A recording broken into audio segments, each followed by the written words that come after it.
ज्येष्ठ जनों के पास खाली हाथ नहीं जाना चाहिए, बड़ों के पास। और भगवान ने तो बार बार कहा भाई मेरे पास आओ, खाली हाथ मत आना।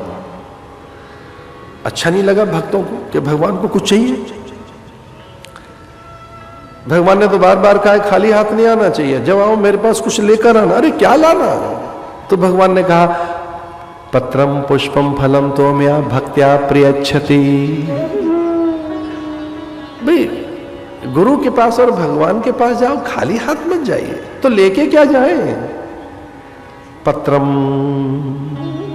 पुष्पम फलम तो मया भक्त्या प्रियच्छति। पत्र लेके जाओ। अब ये कौन सा पत्ता ले जाए? तुलसी पत्र, बिल्व पत्र, धतूर पत्र, शमी पत्र।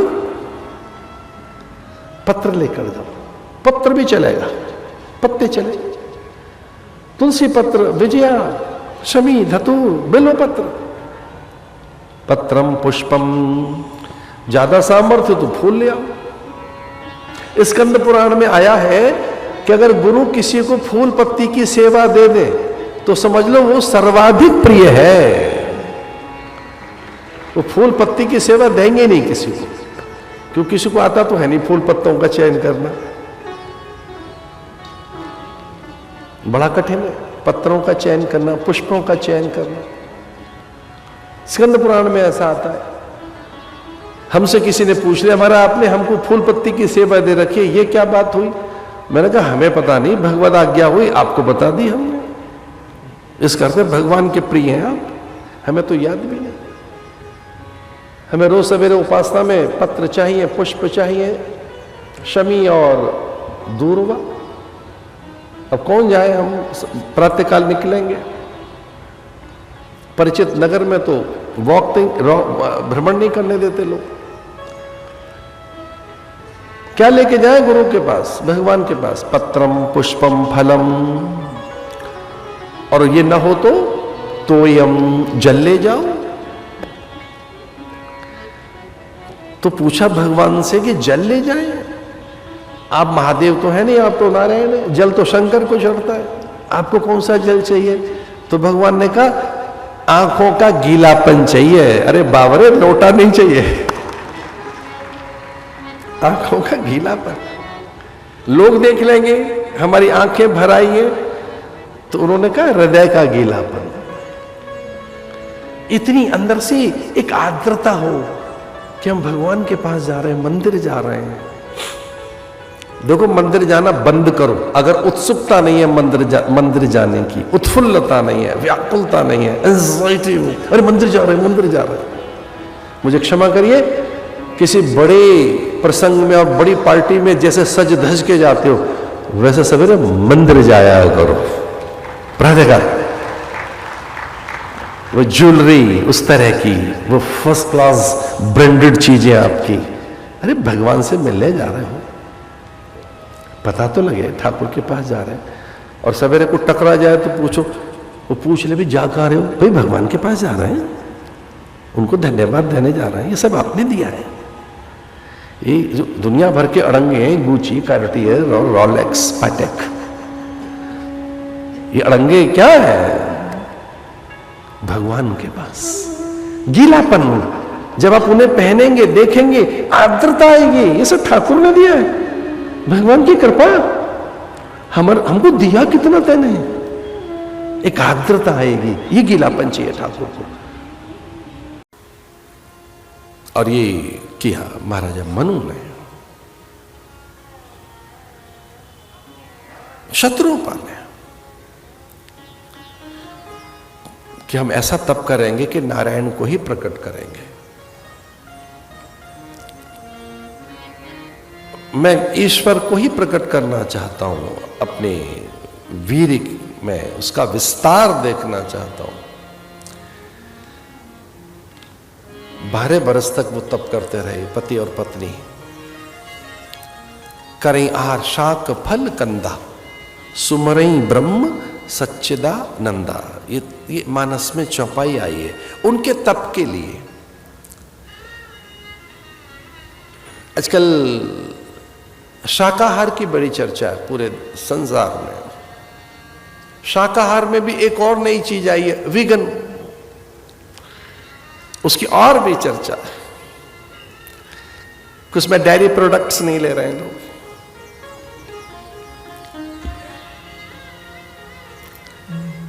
अरे भैया, हमारे भगवान कृष्ण तो गाय का दूध पीकर ही कहां पहुंच गए। वो तो ग्वाला गोपाल, उस जैसा अजय पुरुष, पूर्ण पुरुष, सनातन। चलो किसी कारण से ऐसा है भी तो उसके पीछे विविध विकृतियां हैं। पूरे संसार में इस बात का हल्ला मचा है कि गाय केवल एक ही देश में रहती है और जगह नहीं। गाय के नाम पर अन्य पशु हैं, वो गाय भारत में रहती है और कहीं नहीं। ये पूरे संसार भर में हल्ला है। या एक देश ने हिम्मत की, ब्राजील ने, वो सारी भारत की गाय लेकर वहां पहुंच गए। अन्य नस्ल की गाय पर मृत्यु दंड है वहां पर, अन्य नस्ल की गाय पर। उरुग्वे में 24 घंटे में हैंग कर दिया जाता है आदमी। उरुग्वे नाम की छोटी सी कंट्री है। अगर भारत की गाय के इतरवा को दूसरी गाय किसी के पास भी है, 24 आवर्स में हैंग कर देते हैं उसे। और मैं कहानी किस्सा नहीं सुना रहा, सत्य घटना है ये। तो जो वीगन की बात आई है, उसके पीछे भी कोई बात यही है कि उस दुग्ध ने, घृत ने, उन पदार्थों ने कई मानसिक विकृतियां पैदा की हैं। इसी लोगों को लगा कि नहीं, फिर हमको वीगन होना है, शाकाहार। तो ये वेजिटेरियन जो हैं लोग, शाकाहारी हैं, जानना चाहोगे क्या है? करैहार शाक फल कंदा।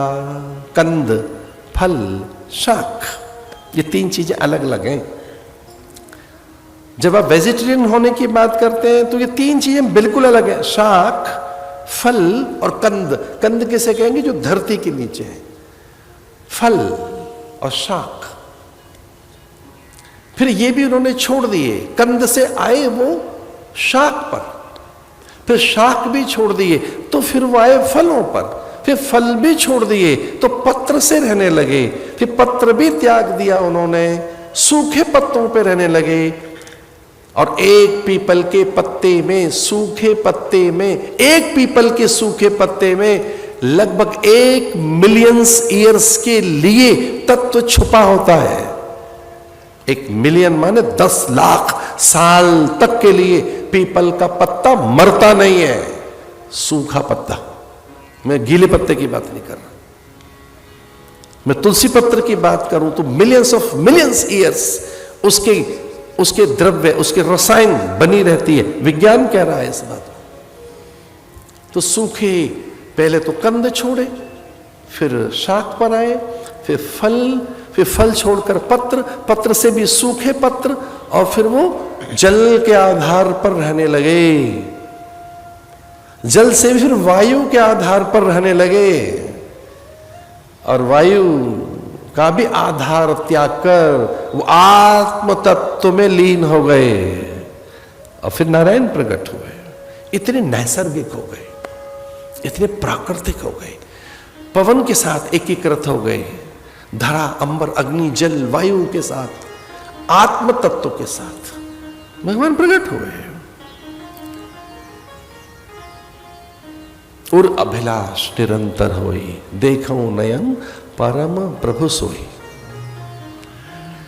उसे अपनी संतान बनाना है, हट हो गई, एक प्रकार की जिद बन गई। उस व्यक्ति की हट बन गई जो पूरी धरती का शासक था, स्वामी था। उसने कहा उत्तम कोटि की संतान नहीं पैदा कर सका, एक बार एक उत्तम कोटि की संतान पैदा हो, ये हट है मेरी। पति पत्नी हट करने लगे। तो जैसे मैंने कहा, कंद छोड़े, फल पर आए, फल छोड़े, पत्र पर, पत्र छोड़े, सूखे पत्र, जल, वायु और आत्म तत्व के साथ भगवान प्रकट हो गए थे। क्या चाहिए? तो उन्होंने कहा आपको पता है, आपका पिता बनना चाहता हूं, मेरे पुत्र बनकर आओ।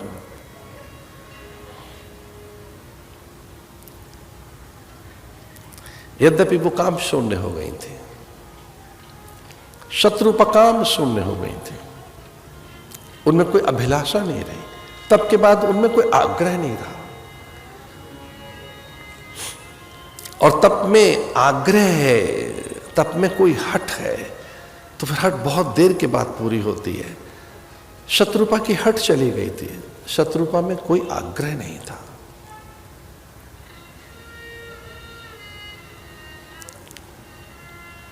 तप ईश्वर के विधान को समर्पित करता है, अब वैसे ही हो जाते हैं। तप उसके विधान को साचा मानता है। इसलिए इसमें पति पत्नी में एक बात हुई कि पत्नी सहज हो गई, शांत, अकाम हो गई। पति में इच्छा रही कि मुझे पुत्र मिले। भगवान ने आदेश दिया, दशरथ बनोगे तो पुत्र मिलेगा, जाओ। जब दशरथ बनोगे, ये कौशल्या बनकर आएंगी, मैं आंगन में आऊंगा। तो दशरथ थे ये मन